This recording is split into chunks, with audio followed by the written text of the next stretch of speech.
Oi gente, tudo bem com vocês? No vídeo de hoje eu vou falar um pouquinho do 7º episódio da segunda temporada de Manifest. Pra quem não sabe, eu tô postando vídeos de resumos de Manifest, The Resident e Grey's Anatomy. Então, pra quem gosta de acompanhar essas séries, é só se inscrever aqui no canal e ativar as notificações pra receber cada vídeo novo que eu postar. Bom, esse episódio foi um episódio muito interessante, que trouxe algumas revelações e que tiveram algumas reviravoltas, assim, que eu confesso que eu tô com um pouquinho de dificuldade de entender o que realmente aconteceu. Porque, assim, a gente tem um atentado ali na boate, só que eu confesso que eu tô meio na dúvida quem que realmente planejou esse atentado. Porque a gente tem ali o Isaiah como possível responsável por tudo aquilo ali, por todo aquele atentado na boate. Mas eu tenho lá minhas dúvidas se ele foi realmente o responsável por aquilo ali ou se alguém da conspiração se aproveitou ali daquela questão dele ser meio maluco ali, dele estar meio obcecado com os passageiros, para tirar proveito disso. Porque enquanto a gente tem ali o Isaiah obcecado com um milagre, acreditando que se ele matar os passageiros e ele morrer ali junto com os passageiros, todos eles vão ressuscitar, então ele quer fazer parte ali do milagre. A gente também tem o outro lado dessa história, que é a conspiração, que pode muito bem ter manipulado ele ali para poder unir os passageiros em um mesmo lugar e poder matar todo mundo, já que eles não consideram os passageiros como seres humanos. Eles simplesmente acham que eles não são humanos, que eles são alienígenas, que eles são qualquer coisa. Então eles podem muito bem ter manipulado ele para poder fazer todo aquele atentado e aquilo ali cair sobre ele. E o Isaiah acaba sendo o único responsável pelo atentado. Mas eu tenho lá minhas dúvidas, porque a gente tem também o Jared ali tentando entrar nos arquivos da Micaela para ver um caso da Micaela.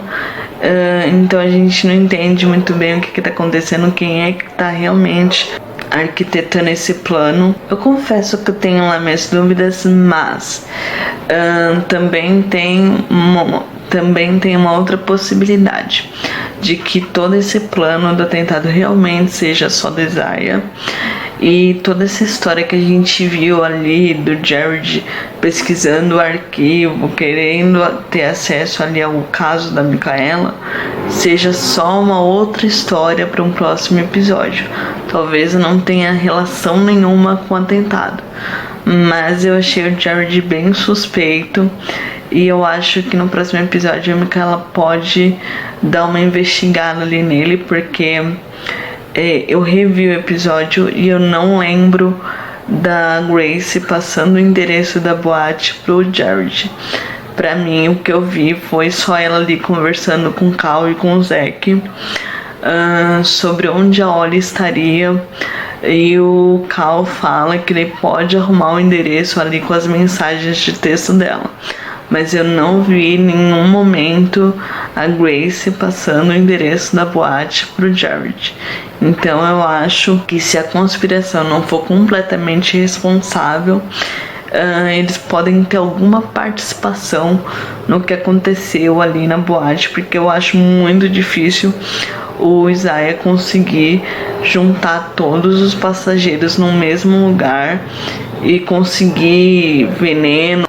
Então eu acredito que tenha mais alguém envolvido nesse atentado. Uma coisa que eu confesso que eu não esperava que fosse acontecer foi a morte do TJ, porque eu imaginava que ele ia participar mais dessa investigação sobre a data da morte, que ele não se sacrificaria dessa maneira para salvar a Ollie, mas ele morreu nesse episódio. Só que antes dele morrer, ele fala ali que ele encontrou o diário daquele homem que criou a carta de tarô, e ele manda esse diário pro Ben. No final do episódio, o Ben lê esse diário E vem de novo aquela teoria de que as coisas estão só se repetindo, de que tudo que tá acontecendo agora já aconteceu. Então a gente vê ali o Ben olhando aquele diário e vendo uma imagem que é idêntica à imagem dele carregando a Ollie ali na hora que ele saiu da boate. Então eu acredito que naquele diário ali vai ter resposta para poder parar a data da morte, porque eu confesso que essa história da Sam ter conseguido o antídoto, dela ter conseguido acabar com os chamados, não me convenceu. Eu acredito que no próximo episódio ou mais pra frente, quando eu voltar nessa história da pesquisa da Sanvi, a gente vai descobrir que os chamados retornaram, que a marca no DNA dela voltou, porque eu acho que não vai ser tão fácil assim se livrar da data da morte. Mas é uma questão de esperar pra ver, porque se a gente for parar pra pensar, se a Sanvi descobrir agora como acabar com a data da morte, como acabar com os chamados, acabou a série. E a gente tá vendo ali uma história se desenvolver ali com o Ben e aquele diário. Então eu acho mais fácil a resposta sobre a data da morte tá ali no diário que tá com o Ben do que na pesquisa da Sanvi ali. Eu acredito que aquilo ali foi um alarme falso e que ela não conseguiu uma cura de verdade para parar com os chamados. A Ollie tava me irritando demais nesse episódio com aquela fé cega dela no Adrian, tava me irritando muito. Ela falando que ela ia parar de estudar para poder ajudar ali na igreja. Gente, eu fiquei louca com essa menina nesse episódio, ela tava muito chata. Mas em compensação, eu acredito que o que aconteceu, a maneira que tudo aconteceu ali, pois é, impedindo ela de sair da boate, porque ele queria que ela morresse ali junto com eles. Ela vê a loucura que virou a cabeça daquele homem. Ela vê que o TJ se sacrificou por ela. Eu acredito que isso vai mudar completamente a cabeça dela, vai fazer ela enxergar o quanto ela estava errada, o quanto ela estava sendo manipulada esse tempo todo. Então eu acho que, apesar de não ter gostado da morte do TJ, foi um mal necessário pra Ollie acordar pra vida, pra ver o que ela tava fazendo de errado. E também tem uma outra coisa que eu achei bem estranho ele ter morrido agora, porque na minha cabeça os passageiros morreriam só daqui a 5 anos e meio, como é o programado para eles. Então eu fiquei meio na dúvida assim se o TJ realmente morreu ali no incêndio, porque ele pode ter retornado de novo para morrer só daqui a 5 anos e meio mesmo.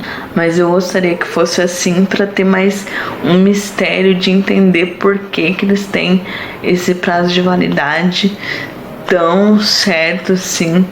Porque se for só uma questão de sair matando os passageiros, a conspiração vai fazer a festa que vai simplesmente sair matando todo mundo. Eu gostaria que fosse revelado num próximo episódio que o TJ sobreviveu à explosão, mesmo porque eu acho que ele merece sobreviver. Eu gosto do personagem, fiquei bem triste com a morte dele, mas enfim, eu gostaria que ele voltasse dos mortos só pra morrer quando ele tiver que morrer mesmo. A gente descobriu quem era Alex, porque a gente ficou na dúvida se era o Alex ou a Alex, aquela pessoa que viajaria com a Sanvi pra Jamaica. E é a Alex, uma doutora que aparentemente era uma espécie de professora da Sanvi, e elas tiveram um caso ali, e ela era casada, então ela desistiu de viajar com a Sanvi pra Jamaica. A gente vê um pouquinho dessa história das duas nesse episódio, e principalmente ela é responsável por fazer ali aquele ajuste na pesquisa da Sanvi para poder dar certo o que ela estava tentando fazer ali com os chamados. Mas, como eu já falei, eu acho que isso não deu tão certo assim. A gente tem ali aquela discussão entre o Zeke e a Micaela, mas o Zeke confirmou o que eu tinha falado no outro vídeo, que provavelmente foi ela quem saiu colocando droga pela casa. e ele falou uma coisa bem óbvia, bem certa pra ela, porque a fonte dela não é nada confiável e ela tava lá toda desconfiada. O coitado do Zack, eu vou falar o coitado do Zack o vídeo inteiro, porque esse é um coitado. Esse coitado começou a congelar, e é oficial, o Zack ele está começando a congelar. E pra quem não lembra, o Zack ele morreu congelado lá na caverna, então ele vai morrer congelado agora. Então é uma questão de tempo, eles têm que resolver isso rápido, porque o tempo dele tá correndo. E eu não sei, eu fiquei com uma sensação estranha nesse episódio de que ela vai acabar voltando com o Jared. Mas eu não sei, foi estranho, me deu a sensação de que o Zack ia morrer. Foi muito estranho, assim, a maneira que ela tava com ele. Do jeito que a história tá caminhando, eu não gostaria mais de ver a Micaela com o Jared, porque ele ainda me deixa muito confusa. Eu ainda tô com muita dúvida sobre ele. E dependendo do que a gente descobrir sobre ele ali com a conspiração, não gostaria que ela ficasse com ele, porque se a gente for ver bem, nesse episódio quase aconteceu ali uma situação dela passar informação pra ele. Então eu acho que enquanto a gente não descobrir de que lado que o George tá, por enquanto eu vou considerar ele como uma possível ameaça. Achei muito suspeita ali, ele tá querendo acesso aos arquivos da Micaela, aos casos da Micaela, o que ele tá procurando ali. Então eu fiquei bem desconfiada. Eu não sei se eu confio, se eu desconfio. O Jared tá sendo uma grande interrogação pra mim durante essa temporada. Eu tô sentindo já faz algum tempo que nessa temporada o Cal tá meio que jogado de lado. Durante a primeira temporada ele teve bastante destaque. Era ele quem tinha os chamados mais fortes, mais intensos, assim. E nessa temporada ele simplesmente foi deixado de lado. E eu não entendi muito o porquê disso, mas enfim. Eu tô sentindo falta do Cal. É isso, gente. Eu acho que o Ben ele vai ficar muito obcecado ali com o diário, mas eu também acho que ele vai conseguir encontrar uma resposta lendo ali aquele diário, porque me deu muita sensação de que aquele diário serviria de guia para eles entenderem o que são esses chamados, para eles entenderem como lidar com esses chamados. Então eu não sei como é que isso vai se desenvolver, porque em teoria a gente tem 5 anos de série, mas eu não sei como é que essa história vai andar, porque a gente tem a Sanvi ali com a cura e a gente tem o Ben ali com o diário. Então eu não sei qual caminho a série vai tomar, mas eu acredito que a resposta de tudo tá ali no diário. E eu acho que eles podem conseguir se livrar da data da morte, mas não dos chamados. No vídeo de hoje eu falei um pouquinho do episódio 7 da segunda temporada de Manifest. Pra quem não for inscrito, se inscreve, deixa um like nesse vídeo e não esquece de compartilhar nas redes sociais de vocês. Tchau, gente, até o próximo vídeo de Manifest.